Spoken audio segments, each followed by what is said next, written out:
서아시아.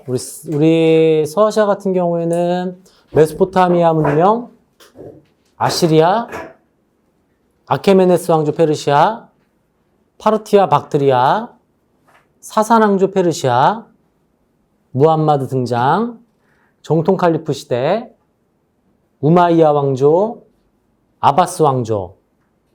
기억들 나시나요? 아바스 왕조로 쭉 가다 셀주크 트르크의 침략, 술탄 칭호 획득, 십자군 전쟁. 그지? 몽골 침략으로 멸망, 티무르 제국. 그 다음 사파비 왕조. 기억나시죠? 사파비 왕조. 그 다음 뭐야? 사파비 왕조 다음이 오스만 제국. 이 순서. 오스만 제국 왜 갑자기 힘이 빠진다 그랬어? 지중해를 장악하고 겁내 잘 나가던 제국이었는데 러시아가 남하 정책을 펼칠 때 러시아를 견제하기 위해 영국과 프랑스가 오스만을 지원해 줬다고 했죠? 그때 오스만이 이렇게 힘이 약해진 것을 눈치를 채고 오스만으로 침략을 해 들어오기 시작합니다. 이제 19세기에는 오스만 제국의 쇠퇴로 이어지겠죠. 그럼 내용 들어가기 전에 상상을 해보세요. 강력했던 대제국 오스만 제국이 영국, 프랑스의 침략을 받고 있어. 그럼 오스만 제국의 청년들은 어떤 생각할까? 개혁해야 되겠다. 우리 오스만을 개혁하자. 우리도 서양 세력처럼 근대 제도를 만들자. 의회를 설립하자. 이런 운동하려고 했겠지? 근데 얘네 이슬람교잖아. 부딪히겠죠? 개혁이 실패할 거고 결국에 오스만 제국은 서양 강대국들에 의해서 해체가 되겠네. 그 흐름이야, 바로 간단하게. 뭔지 알겠어? 그럼 가보자. 서양 열강의 침략, 독일의 영토 침략과 러시아의 남하 정책. 러시아의 남하 정책을 영국과 프랑스가 오스만을 지원해줘서 막아냅니다. 이때 눈치를 챘다 그랬죠. 오스만 힘이 약해졌을 때 오스만의 식민 지배를 받고 있던 국가들이 독립을 하기 시작했어요. 그리스의 독립운동. 이집트와 세르비아가 자치권을 획득하게 되네요. 유럽 지역에 차지하고 있던 오스만 제국 영토를 대부분 상실하게 되었습니다. 결국 오스만 제국에서는 과거로 돌아가야 된다. 탄지마트 개혁을 단행하게 되죠. 은혜 개혁이라 하고 이것은 뭐냐면 이 입헌 정치를 실시하자는 얘기입니다. 탄지마트가. 오스만 제국의 쇠퇴. 탄지마트. 은혜 개혁. 이게 뭐다? 입헌군주정으로 가자. 의회를 설립하자. 이거 주장하는 거예요. 의회 설립하자고. 누구 주도로? 청년들 주도로. 청년 장교들 주도로 은혜 개혁이 일어나고 있습니다. 신식군대를 창설하고 유럽식 교육 제도를 도입하는 등 의회를 개설하자고 하고 있죠. 여기서 이름 중요합니다. 파샤 이름이 이집트에도 있고 오스만에도 있거든. 여기에서는 미드아드 파샤.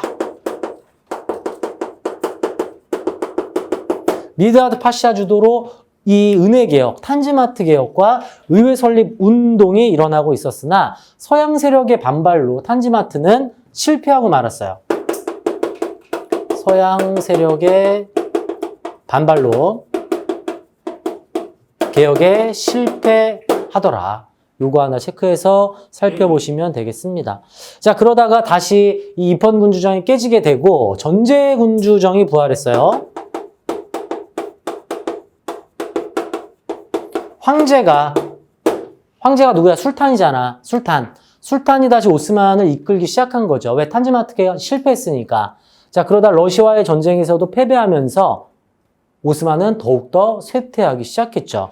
자, 그러자 이 정치를 이끌고 있던 청년 투르크당이 입헌 개혁을 준비하지만 이건 역시 실패하게 되었고 아랍의 독립운동을 탄압하면서 오스만 제국은 해체의 길로 들어가게 되었습니다. 이 정도 살펴보시면 되겠고요. 여기서의 핵심 키워드는 탄지마트란 단어랑 미드아트 파샤의 의회 설립 운동 이 두 가지만 기억하시면 되겠습니다. 오스만.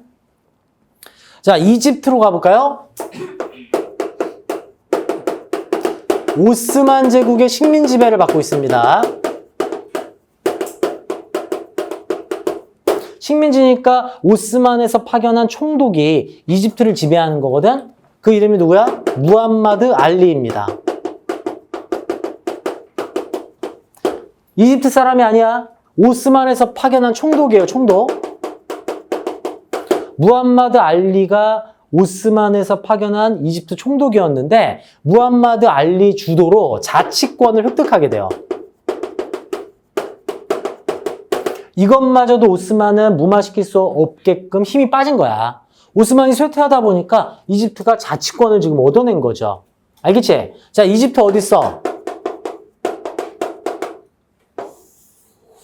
여기 이집트잖아, 여기 위에 쪽에. 그치? 이 무슨 바다? 지중해. 그죠? 이쪽으로 이렇게 빠져나가는 길, 이게 수에즈 운하라고 하는 건데, 이 수에즈 운하를 건설하려고 해요, 이집트가. 문제는 돈이 부족한 거야. 그래서 영국에서 돈을 빌려오는데 갑질을 못하게 돼. 뭔지 알겠니? 이 수에즈 운하 건설. 이게 조금 중요합니다. 이집트 하면은 수에즈 운하 건설. 이 파트를 좀 체크해 두셔야 돼요. 무함마드 알리가 자치권을 획득하고 이 수에즈 운하를 건설할 때 영국으로부터 돈을 굉장히 많이 빌려왔다. 알겠지? 결국 이 영국의 보호령으로 전락하려고 하자 이집트의 이 민족운동을 이끈 아라비 파샤가 등장합니다. 아라비 파샤. 오스만에서는 미드하트 파샤가 되겠고요. 이집트는 아라비 파샤. 이 두 명 구분하셔야 돼요. 미드하트 파샤는 오스만, 아라비 파샤는 이집트의 민족운동. 아라비 파샤 체크해 두시고요. 아라비 파샤가 민족운동을 단행하지만 이것도 실패하게 되었고 결국 이집트 역시 영국의 보호령으로 전락해버려요. 보호령이 뭐야? 식민 지배를 받기 시작했다는 거죠. 이집트도 영국의 식민 지배로 들어가게 되었습니다. 알겠지? 이집트는 뭐다? 무함마드 알리, 아라비 파샤와 수에즈 운하, 영국의 보호령. 이걸로 풀 수 있어. 더 디테일하게 들어가지가 않습니다. 자, 아랍 민족주의 한번 가볼까요? 오스만 제국이 쇠퇴하게 되자 주변의 아랍 국가들이 순수 이슬람으로 돌아가자고 하는 와하브 운동을 단행합니다. 마치 인도의 람무안 로이가 주도했던 브라흐마 사마지 운동처럼 브라흐마 사마지는 순수 힌두교로 돌아가자였지 이건 순수 이슬람으로 돌아가자고 하는 보다 와하브 운동이 일어나게 됐어요. 순수 이슬람으로 돌아가자. 이 와하브 운동을 계기로 사우디아라비아가 세워져. 이거 연결시켜 두셔야 돼요. 와하브 운동을 계기로 보다 사우디아라비아가 세워진다. 요 정도. 이란의 경우에는 영국의 공격을 받고 있습니다. 이란도. 이 담배, 영국이 이란 지역의 담배 제조와 판매 독점권을 이제 획득하게 되자 이란에서 영국산 담배를 사지 말자. 담배 불매 운동을 단행했으나 이것도 실패하게 되었죠. 이런 담배를 지금 어디서 피는 거야? 지금 이렇게 보시면 되겠네요. 이란 담배를 어디서 피는 거야? 이란 담배. 이란은 뭐다? 담배 불매운동. 요 정도. 단독 문제 나온 적 없어요.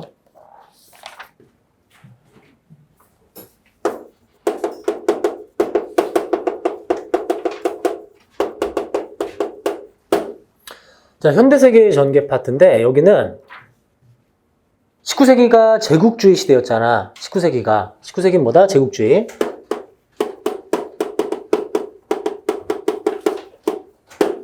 제국주의가 뭐였죠? 식민지 건설이었죠? 현대세계에 들어서면서 식민지 쟁탈전이 벌어지기 시작해요. 식민지 쟁탈전.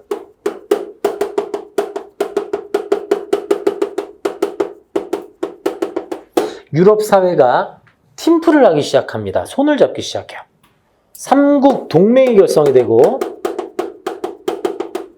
삼국 협상이 결성이 됩니다. 삼국 동맹에 들어가는 국가는 독일, 오스트리아, 헝가리, 이탈리아. 얘네들이 이렇게 손을 잡고 있고요. 삼국 협상에는 영국, 프랑스, 러시아 이렇게 들어갑니다. 조금 이름이 어려우면 역시 자음 키워드가 있어요. 자음 키워드. 삼국 동맹. 동맹이니까 도고이. 동맹이니 도고이. 독이 든 오이군요. 오이는 오이인데 독이 들어있어. 도고이. 삼국 동맹이니 도고이. 알았지? 도 이렇게 외워놔. 도. 여기 뭐 있어? 삼국 협상. 영국. 0%. 어렵지 않지? 동맹이니까 도고이. 협상이니까 0%. 이 정도는 뭐 어렵지 않잖아. 자, 이렇게 각 국가가 이제 팀플을 형성하기 시작했고요. 민족의 대립이 시작됩니다. 유럽은 다양한 민족이 있잖아. 그죠? 독일 하면은 무슨 민족이야? 게르만족이죠. 이쪽은 범게르만주의. 이쪽은 러시아를 주도로 범슬라브주의가 만들어져 있습니다. 아, 민족의 갈등이 지금 일어나고 있군요. 민족의 갈등. 범게르만주의 대 범슬라브주의가 형성되고 있구나. 20세기에. 알겠죠? 자, 그러다가 문제는 이 삼국동맹을 대표하고 있는 독일하고 삼국협상을 대표하는 영국, 이 두 나라가 이제 라이벌 대립 구도를 갖추게 됩니다. 영국이 먼저 본국과 식민지를 연결하면서 삼시정책을 펼치기 시작해요. 삼시정책. 영국의 삼시정책. CCC야, CCC. 먼저 아프리카 이집트 아까 영국이 먹었잖아. 이집트 하면 누구누구 있었더라? 무함마드 알리, 또 미드라트 파샤. 하지만 수에즈 운하 때문에 영국의 보호령으로 들어갔죠. 이집트 수도가 어디야? 이집트 수도 카이로. 그다음 쭉 내려와서 남아프리카 공화국, 영국의 종단 정책 기억나죠? 영국 이렇게 먹었잖아. 여기 카이로가 여기 있고 이 아래 케이프타운이 있어요. 케이프타운. 남아프리카 공화국의 케이프타운. 좀 크게 써볼까? 카이로, 그 다음 이쪽으로 케이프타운. 그 다음에 무풀세인 뱅스자. 인도 역시 영국이 먹고 있잖아. 인도의 콜카타. 인도의 콜카타. 뭐 캘커타라고도 하지만 콜카타라고 해요. 콜카타. 콜카타. 지금 뭐야 이게? C. 영국은 이렇게 카이로, 케이프타운, 콜카타를 연결하면서 삼시 정책을 펼치고 있습니다. 영국의 식민지들이에요. 알겠죠? 반면 독일의 경우에는 독일의 경우에는 독일 수도가 어디야? 어디야? 베를린. 노랑으로 해볼까? 베를린. 그 다음에 여러분 기억나세요? 아바스 왕조의 수도 바그다드. 그 다음 오스만 제국이 무엇을 멸망시켰더라? 오스만 제국이 무슨 제국 멸망시켰잖아. 비잔티움. 베를린, 바그다드, 비잔티움. 이렇게 세 개를 연결시키는 뭐야? 3B 정책을 단행하고 있죠. 3B 정책. 이게 뭐다? 독일의 3B 정책. 영국의 3C 정책과 독일의 3B 정책이 부딪히고 있어요. 베를린, 비잔티움, 바그다드를 연결하는 독일의 3B 정책과 영국의 3C 정책. 이렇게 지금 대립을 이루면서 팀플이 형성되더라. 자, 그러다가 아프리카에서 큰 사건이 있었잖아. 뭐뭐 있었더라? 아프리카에서 이렇게 생긴 아프리카에서 빵 만나서 빠쇼다 사건이 있었죠? 빠쇼다 사건 때는 프랑스가 양보했어. 양보. 네가 가져라 영국 이렇게. 양보했단 말이야. 삼국 협상이 유지가 됩니다. 양보를 해서. 팀플이지. 자, 근데 문제는 프랑스가 가지고 있던 어디? 모로코는 프랑스랑 누구의 대립이었어? 독일이었잖아. 우리 모로코 어떻게 했더라? 모로코니까 독일이더라. 이렇게 했잖아. 독일하고 프랑스가 모로코에서 부딪힌 거야. 이때 누가 도와준다? 영국이 프랑스를 지원해줘요. 영국의 지원. 아, 역시 팀플을 하고 있군요. 영국과 프랑스가 손잡아서 독일을 쫓아내버린 거야. 알았지? 모로코 사건 때문에 독일은 삼국 협상에 대한 불만이 가중되어 있는 상황입니다. 3B 정책과 3C 정책이 부딪히는 상태에서 독일의 경우에는 조금이라도 더 식민지 지배를 해야 되는데 영국과 프랑스가 다 먹고 있는 거죠. 분란을 갖고 있는 거야, 독일 입장에선. 아, 우리 대독일 제국이 더 나아가야 되는데 영국, 프랑스를 어떻게 견제하면 좋을까? 이런 생각을 하고 있다는 거죠. 그러다 모로코 사건에서도 한번 밀리게 된 거고. 알겠죠? 자, 그러다가 결국에 큰 사건이 하나 일어나게 돼요. 오스트리아 헝가리 제국이, 오스트리아는 독일 옆에 있는 나라이거든. 옆에 있는 이 보스니아와 헤르체고비나 이 지역에 있는 동유럽 국가들을 모조리 병합해버립니다. 자, 그러자 아래쪽에 있는 세르비아를 중심으로 발칸 동맹이 형성됐는데 발칸 지역을 우리는 유럽의 화약고라고 불러요. 유럽의 화약고. 발칸반도를 유럽의 화약고라고 부릅니다. 이 유럽, 이 발칸반도를 두고 누가 잡아먹느냐, 이런 문제가 생긴 거야, 지금. 어디? 발칸반도를 두고. 자, 오스트리아 헝가리 제국이 여기 있고, 이 아래로 발칸반도가 있는데, 요 지역에 누가 들어오느냐, 이걸 가지고 눈치 싸움을 하고 있었어. 근데 여기 바로 위에 세르비아가 있습니다. 세르비아가 있고, 오스트리아 황태자가 세르비아를 방문하게 돼요. 세르비아 방문. 누가? 오스트리아 황태자가. 오스트리아 황태자가 세르비아에 있는 사라예보라는 시를 방문하게 됩니다. 사라예보. 여기에서 세르비아의 청년이 오스트리아 황태자를 총으로 쏴 죽여요. 빵 하고. 사라예보 사건이 일어났죠. 대박 사건이 터진 거야, 지금. 뭐야? 유럽의 화약고인 발칸반도 내에 있는 세르비아에서 오스트리아 황태자가 암살당했습니다. 오스트리아 어떻게 되겠어? 선전포고 하겠죠. 가만히 두지 않겠다. 오스트리아가 뭐 한다? 선전포고를 한다. 세르비아를 내려가려고 하는 거야. 근데 세르비아는 슬라브족이에요. 슬라브족. 범슬라브주의를 자처하고 있던 러시아가 이거 안 돼. 이거 독일 견제해야 되겠다. 오스트리아 견제해야 되겠다. 러시아가 세르비아를 지배하겠다고 선전포고를 하죠. 이제 뭐야? 강대국 간의 전쟁. 1차 세계대전으로 들어가는 거예요. 세계대전. 1000만 명 이상의 사상자를 만든 1차 세계대전의 배경이 뭐다? 오스트리아 황태자 암살 사건, 사라예보 사건이었다. 어디에서? 발칸반도에서. 발칸반도. 알겠지? 알겠지? 자, 1차 세계대전으로 가볼게요. 지금 이 배경에 대해서 이야기해드린 거예요. 제국주의가 19세기에 만들어지고 20세기 식민지 쟁탈전이 벌어지면서 삼국동맹과 삼국협상이 형성이 됐어요. 도고이와 영프러. 그치? 그 다음 범게르만주의와 범슬라브주의로 이렇게 강대국들의 대립이 시작되다가 3C 정책과 3B 정책의 대립. 결국에 유럽의 화약고 발칸반도에서 사건이 벌어졌다. 알겠지? 1914년 1차 세계대전 속으로 들어가게 됩니다.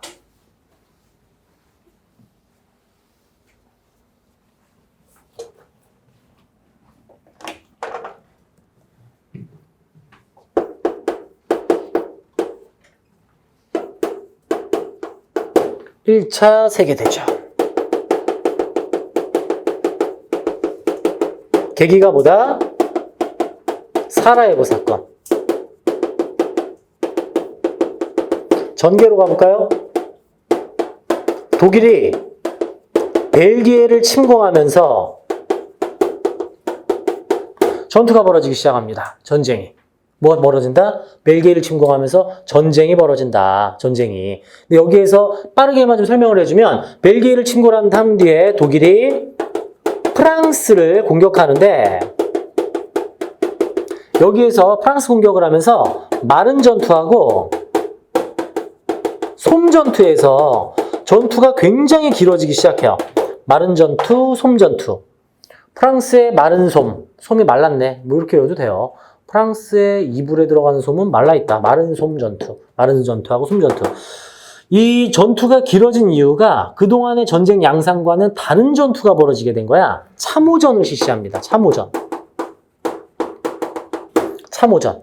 땅을 파서 참호를 파놔서 그 안에서 들어가서 총을 쏘는 거고 폭격을 때려버리는 거야. 시간이 길어질 수밖에 없어요. 참호전과 장기전으로 이어지게 되고 비행기라던가 폭탄, 폭약, 탱크, 미사일 막 이런 것들이 등장하면서 신무기전으로 이어지게 돼요. 참호전, 장기전, 신무기전. 당연히 영국이 참전하겠죠? 영국 참전합니다. 독일이 이 영국을 막기 위해서 무제한 잠수함 작전을 펼치게 되죠. 독일이 영국을 막기 위해 무제한 잠수함 작전을 펼쳐요. 신무기전이네. 잠수함이 등장했네요. 잠수함을 바닷속으로 이제 보내서 영국 배로 예측되면 다 그냥 포를 쏴가지고 부셔버리는 거야. 어뢰라고 하잖아, 어뢰. 뭔지 알겠지? 근데 하필이면 건드리면 안 될 배. 미국 배를 건드려요. 미국 상선이 파괴됩니다. 그럼 이제 어떻게 되겠어? 전쟁이 끝나겠죠. 미국을 건드리면 전쟁이 끝납니다. 이 미국 상선이 파괴된 걸 계기로 미국이 참전을 하게 되죠.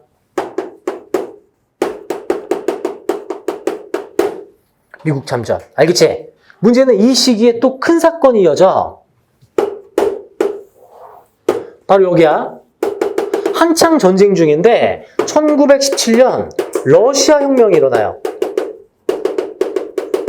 러시아 혁명.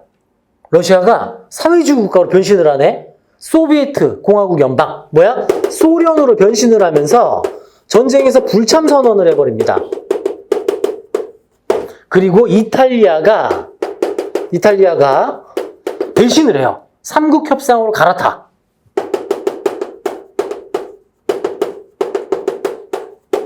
남은 건 누구야?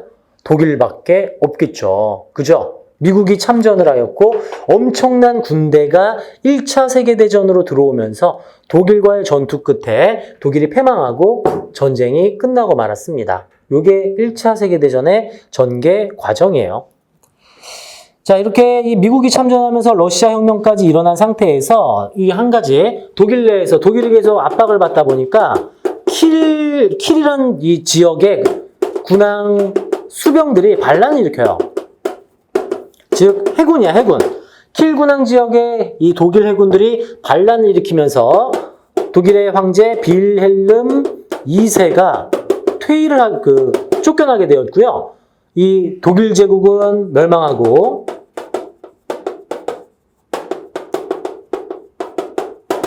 바이마르 공화국이 수립되었습니다. 이게 1차 세계대전의 전개 과정이 되겠습니다. 다시 볼게요. 사라예보 사건을 계기로 전쟁이 시작됐어요. 영프러 대 도고이의 싸움, 영국, 프랑스, 러시아와 독일, 오스트리아, 이탈리아의 싸움, 독일이 벨기에를 침공하면서 전쟁이 시작되었고 프랑스를 공격하다가 마른 전투, 솜전투에서 전쟁이 길어지더라. 전쟁이 보다 길어진다. 참호전, 장기전, 신무기전으로 엄청난 피해를 입었으며 긴 전쟁 속으로 들어가요. 영국이 참전하게 되자 독일은 영국을 막기 위해 무제한 잠수함 작전을 펼친 거야. 근데 건드리면 안 될 배, 미국 배가 파괴됨으로써 미국이 참전하게 된 거죠. 미국 참전. 마침 이 시기에 1917년 러시아에서 혁명이 일어나면서 소련은 불참 선언을 하게 되었고 이탈리아는 배신을 했다. 독일만 남았잖아. 독일이 계속 강대국들의 공격을 받으면서 쇠퇴해지고 있을 때 킬군항 수변의 반란으로 독일 제국은 멸망하게 되었으며 바이마르 공화국 수립으로 전쟁은 끝이 나고 말았습니다. 이게 엄청난 전쟁이죠. 4년에 걸친 수천만 명, 1000만 명 이상의 사상자가 나온 전쟁, 1차 세계대전 내용이에요. 그럼 항상 전쟁이 끝나면 뭘 해? 조약을 체결하잖아. 전후 처리를 논의하기 위해서 이거 지울게, 여기. 이거 지울게. 전후 처리를 논의하기 위해서 프랑스 파리에서 강대국들이 모두 모이기 시작합니다. 무슨 회의? 파리 강화 회의를 개최하게 되죠. 무슨 회의? 파리 강화 회의.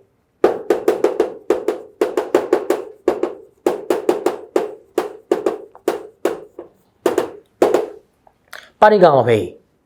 미국 윌슨 대통령이 먼저 발표해요. 자, 독일, 이탈리아, 그리고 오스트리아, 식민 지배를 받고 있던 국가들 스스로 결정할 권리를 가지고 있으니 독립하시오. 민족 자결주의를 제창합니다. 미국 윌슨 대통령의 민족 자결주의. 뭐다? 패전국 식민지들 어떻게 하겠다? 해방시켰다. 우리 당시 대한제국은 일제강점기였죠?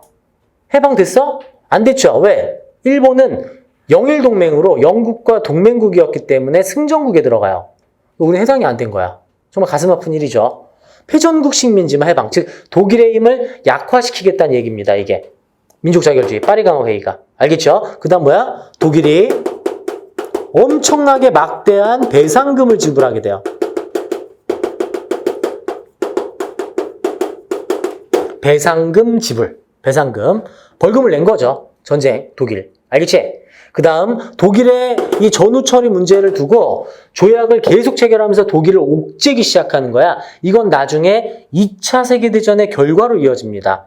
독일이 워낙 배상금을 계속 내야 되고 주변 국가들의 간섭을 받다 보니까 화가 나서 2차 세계대전으로 또 이어지는 거지. 이거 알겠지? 알겠지? 여기보다 파리강화 회의에 대한 내용이에요. 자, 여기서 한 가지가 더 중요한 게 파리강화 회의를 통해서 체결한 거 이제 베르사유 조약이 되겠고요. 베르사유 조약, 이보다 독일의 힘을 약화시키는 거고 다시는 전쟁을 이렇게 해서는 안 되겠다. 국제연맹 창설로 이어져요. 국제연합의 전신이야. 국제연합이 아니다. 이 국제연맹의 한계는 두 가지가 있는데 미국하고 소련은 여기 불참하고 있어요. 들어가 있지 않고 두 번째, 군사권이 없습니다. 세계사에서는 국제연합하고 국제연맹을 비교하는 문제가 나올 수 있어. 오답으로. 유엔에 대한 내용을 써놓고 오답으로 국제연맹 이야기 하나 들어갈 수 있겠죠. 보다 국제연맹은 1차 세계대전의 결과 만들어진 단체로서 미국, 소련은 불참하고 군사권이 없는 한계를 가지고 있습니다. 국제연맹이에요. 국제연맹. 자, 그 다음 이제 다시는 이 1000만 명 이상이 죽은 전쟁이 일어나선 안 되겠죠. 전쟁을 그만하자. 부전조약을 체결하고요. 로카르노 조약. 로카르노 조약을 통해서 전쟁 이제 그만하자. 부전조약을 체결하게 되고, 그 다음 이제 도스안 영안이라고 하거든. 도스가 발표한 내용과 영이 발표한 내용. 이걸 통해서 독일이 너무 이 돈을 많이 내니까 독일 배상금을 좀 줄여주자. 축소 논의를 하게 되죠. 독일 배상금 축소 논의. 결국 1차 세계대전의 결과 독일, 오스만, 오스트리아가 모두 공화정으로 바뀌게 됩니다. 아까 독일 바이마르 공화국 배웠죠? 오스만 제국은 뭐로 바뀌어? 터키로 공화국이 수립되게 돼요. 자, 독일이 전 세계 이 자신의 권력과 힘을 쭉 뻗쳐놨잖아. 독일이 막대한 이권을 가지고 있는 지역 중에는 중국도 있습니다. 근데 1차 세계대전에서 깨졌으니까 중국에 가지고 있던 이권을 빼앗겼을 거 아니야. 승전국한테. 그 이권을 누가 챙겨가냐? 일본이 챙겨가요. 일본이 챙겨갑니다. 그래서 이 1910년대 아태양 변이신 뒤로 들어가면 일본과 중국의 관계로 이어지는 거야. 알겠지? 중국에 대한 독일의 이권을 누가 갖고 간다? 일본이 가져간다. 일본이 본격적인 중국 침략을 준비하면서 일본과 중국과의 관계가 이제 뒤편에서 또 나오는 거죠. 그치? 그러면 이제 1차 세계대전 쭉 배웠으니까 뭘 배워야 되겠어? 1917년에 뭔 사건이 있었잖아. 러시아 혁명으로 들어가 봐야죠. 알겠지? 자, 교재 지금 보시면은 1차 세계대전에 대한 내용을 쭉 한번 훑어봤고요. 베르사유 체제, 도스안 영안까지 우리가 쭉 살펴봤죠. 로카르노 조약까지. 자, 러시아로 가볼게요. 러시아.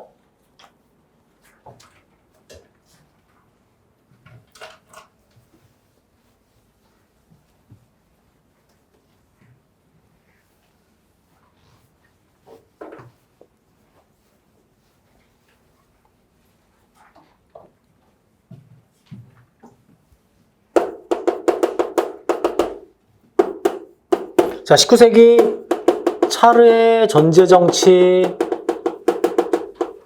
계속 이어지고 있었죠? 그쵸? 그러다가 알렉산드르 2세 농노해방령 기억나죠? 농노해방령 실패, 암살, 브나로드 운동 이런 것들이 이제 러시아 마지막 자락입니다. 브나로드 운동까지. 자, 그러다 20세기에 이 러시아는 현재 니콜라이 2세가 지배하는 제정시대입니다. 제정시대. 짜르가 계속 있어요. 자, 그러다 보니 당연히 뭐해? 민주화 혁명이 일어나기 시작해요. 민주화 운동. 이것들을 모조리 다 탄압하고 수천 명을 학살하는 끔찍한 사건, 피해 일요일 사건이 일어납니다. 1905년 피해 일요일 사건. 민주주의를 부르짖는 사람들을 학살을 하기 시작하는 거야. 어디에서? 러시아에서 피해 일요일 사건. 1905년입니다. 1905년 피해 일요일 사건이 일어나고 니콜라이 2세의 전제 정치가 강력하게 힘을 발하기 시작하죠. 자, 그러다가 니콜라이 2세가 계속해서 이 1차 세계대전에 참전을 하게 되었고 돈을 엄청나게 많이 쓰기 시작해요. 전쟁이 들어갔으니까. 자기가 슬라브주의를 표방하면서 누구 지원했어? 세르비아 지원해줬잖아. 돈을 너무 많이 쓴 거야. 다 누구야? 국민 세금 아니냐. 전쟁에서 빠져나옵시다. 그만합시다. 계속해서 난리를 치지만 전쟁을 이어가요. 더 이상 참지 못하고 사회주의를 이끌고 있던 누가? 볼셰비키 당이 1917년 3월 혁명을 단행합니다. 러시아력하고 우리가 기본적으로 쓰는 게 달라서 이걸 3월 혁명이라고도 하고요. 2월 혁명이라고도 합니다. 달력세는 이 주기가 좀 달라가지고 2월 혁명으로 나오는 데가 있고 3월 혁명으로 나오는 것도 있어. 알겠지? 이 상트페테르부르크에서 시위가 일어나면서 사회주의를 주도하는 지도자 소비에트가 형성이 돼요. 사회주의 지도단체. 이렇게 생각하면 된다.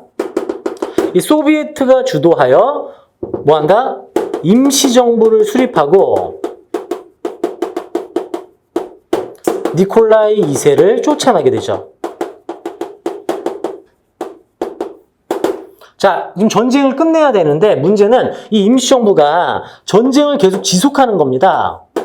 3월 혁명으로 러시아의 니콜라이 2세 쫓겨난 거야. 임시정부가 만들어졌지. 근데 얘네가 계속 전쟁을 지속하게 되자 소비에트의 하나의 당, 볼셰비키 당이 주도해서 11월 혁명을 일으켜요. 10월 혁명이라고도 하고